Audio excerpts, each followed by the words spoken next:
એના માટે આગલા દિવસે એ લોકો બંધ રાખેલા.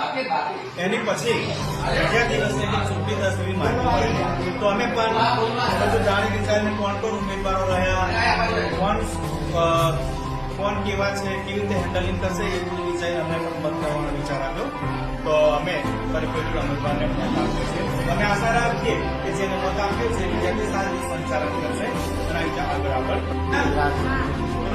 આઝાદી કી મુક્તિમાં અમે ચાલે છે.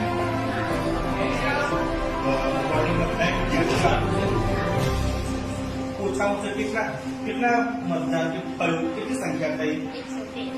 સરસ. સરકાર માટે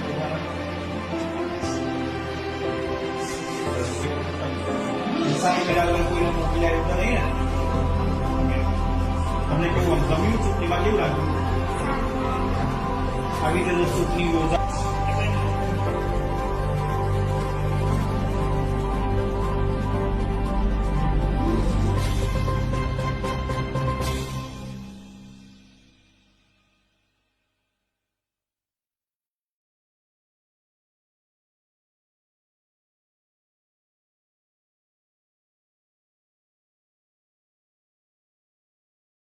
રાખ્યો અને મને બધાએ મત આપી તે બદલ હું સૌનો ખૂબ ખૂબ આભાર.